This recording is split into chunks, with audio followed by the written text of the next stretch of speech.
자, 얼마나 벌 수 있을까요? 여기서 제일 중요한 생각은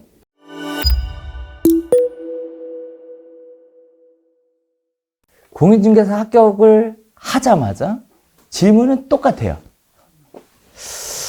세 번째, 남들 다 돈 잘 번다는데 나도 잘 벌겠지? 근데 얼마나 벌까, 공인중개사? 이 질문 참 많이 하시더라고. 매년 끊이지 않고 나온 질문이에요. 매년. 여러분 어떨 것 같아요? 공인중개사 얼마나 벌까요? 개업 공인중개사는 얼마나 벌까요? 얼마나 벌 것 같아요? 천차만별. 천차만별? 네. 천차만별? 자, 제가 이벤트 하나 할까요? 무엇을 어떻게 하면 돈을 벌 수 있을까요? 나름대로 구체적인 생각이 있으신 분은 지금 오늘 이 자리에서 소개해 주시면 제가 선물 드릴게요. 부동산 중개업으로 난 이렇게 돈을 벌겠다.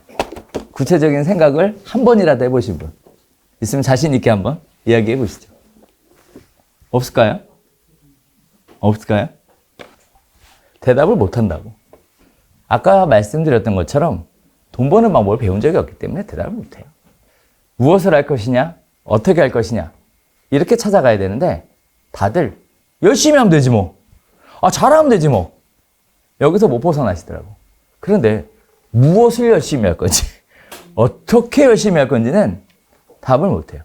왜 그럴까? 이해는 합니다.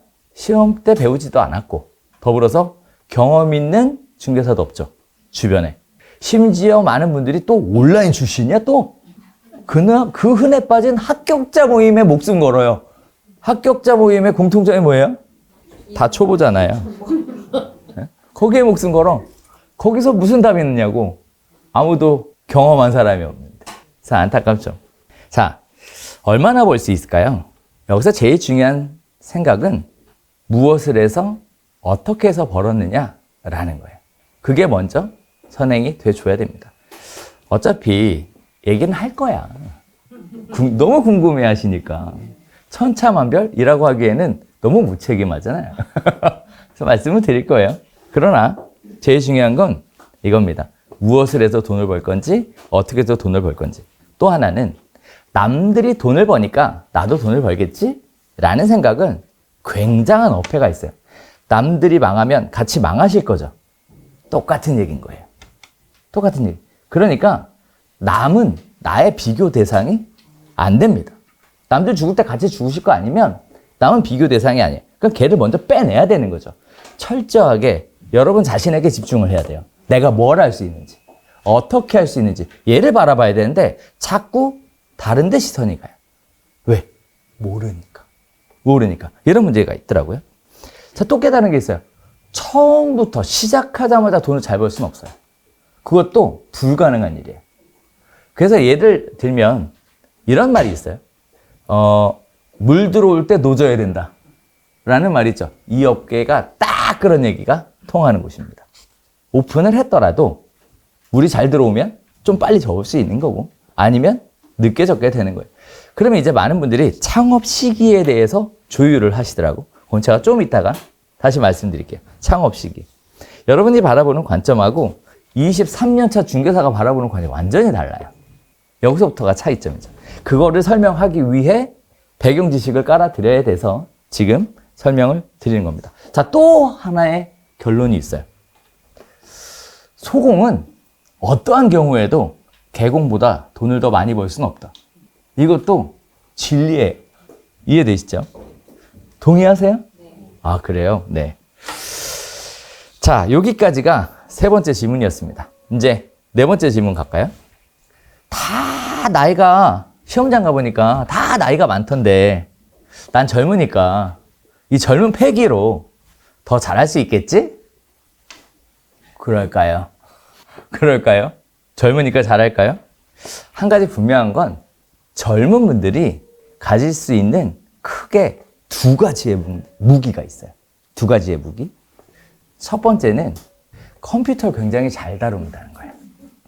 이분들은 엄마 뱃속에서 마우스를 들고 태어났어요. 그래서 컴퓨터를 다루는 게 그냥 삶이에요. 그리고 여러분보다 더 어린 애들은 핸드폰을 쥐고 태어났죠. 그죠? 핸드폰 손가락 움직이는 게 안 보여. 안 보여. 여러분 손가락 하나로 키보드 2개를 누른다 그러면 이해가 되시겠어요? 요즘 애들 그러더라고. 네. 자, 그래서 첫 번째 무기, 컴퓨터를 굉장히 잘 다룬다는 겁니다. 그래서 젊은 분들에게는 나이가 많은 분들에 비해 엄청난 경쟁력을 갖고 있는데 부동산 중개업에 컴퓨터가 필요할까요? 반드시 필요해요. 그걸 더 쉽게 얘기하면 컴퓨터가 없이는 요새는 계약서도 못 써요. 인터넷이 없으면 계약서를 못 씁니다.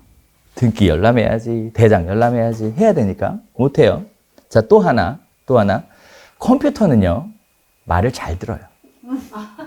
시키는 일을 정확하게 합니다. 그러다 보니까 돈 안 주고 무보수로 실장하는 쓰는 거와 똑같아요. 그러니까 컴퓨터를 잘 다루는 사람은 효율이 2배 이상. 다시 얘기하면 두 사람이 같이 일하는 것만큼의 퍼포먼스를 만들어낼 수 있다는 뜻이에요. 그러니까 젊은 분들 입장에서는 엄청 경쟁력이 있죠. 그런데 제가 조금 더 설명드리겠지만 젊은 사람들의 경쟁자는 연세가 많은 분들이 아니에요. 왜냐하면 대상 고객이 달라요. 그래서 이 부분도 잘 생각해 보면 똑같이 치열한 경쟁 구도에 놓여 있습니다.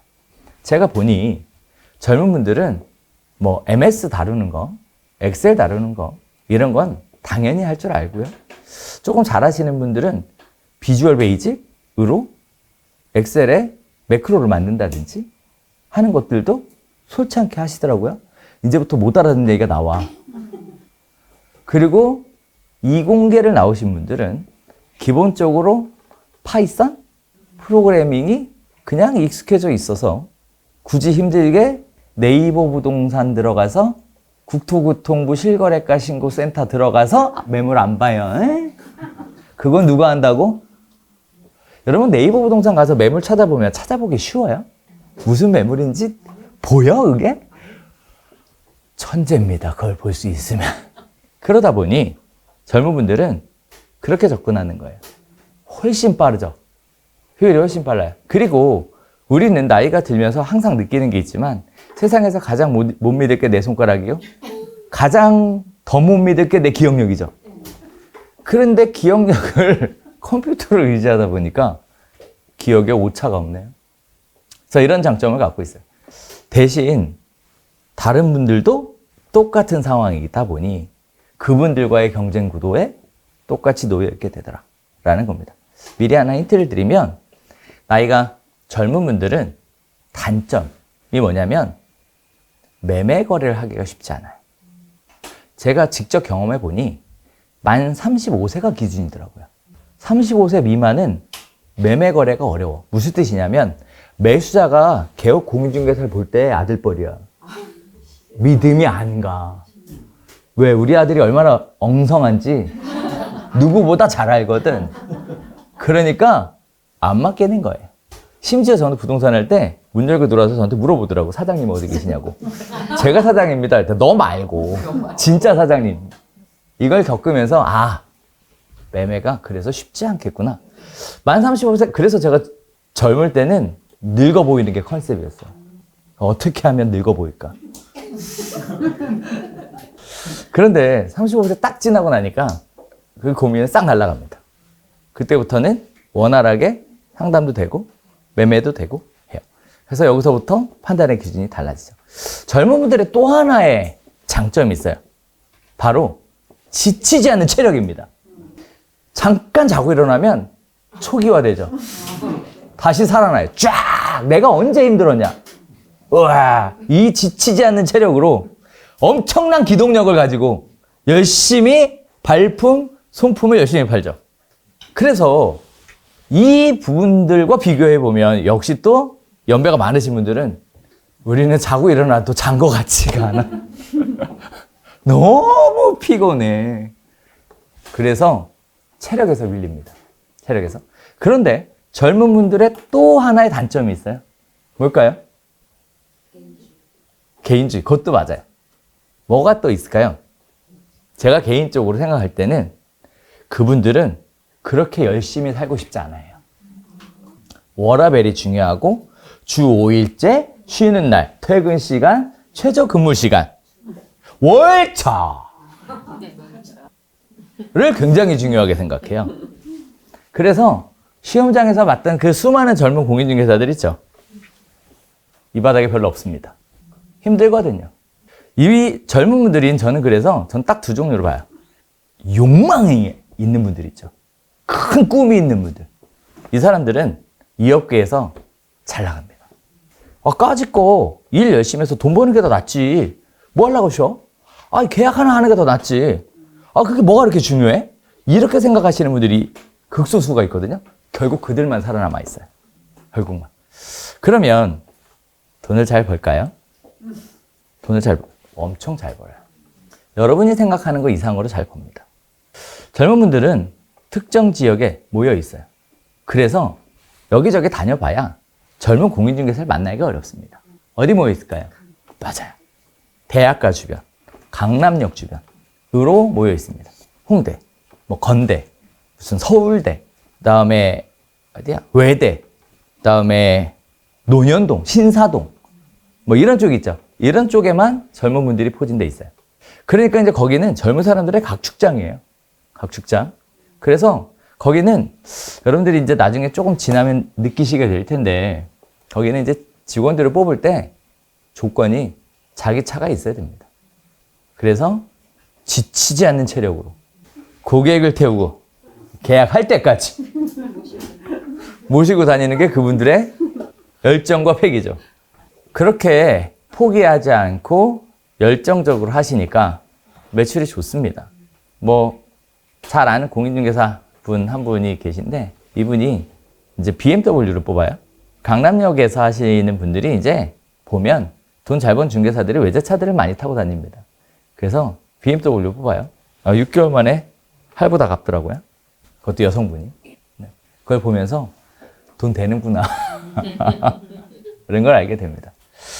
자, 더 다양한 얘기들을 해드릴 수 있고 방법도 얘기해 드릴 수 있지만, 어쨌든 중요한 거는 젊은 분들 입장에서는 중개대상물이 젊은 사람들을 대상으로 하는 중개대상물, 대학가 강남 주변으로, 그리고 떼거지로 몰려다녀요. 나 홀로 안 다닙니다. 그래서 그렇게 해서 중개를 하시고, 의지가 있는 분들은 제가 장담하는데 대기업 연봉보다 잘 봅니다. 다만 대부분의 분들은 포기하죠. 포기해요. 자, 이번에 5번째 질문이에요. 가장 많이 나온 질문이 이겁니다.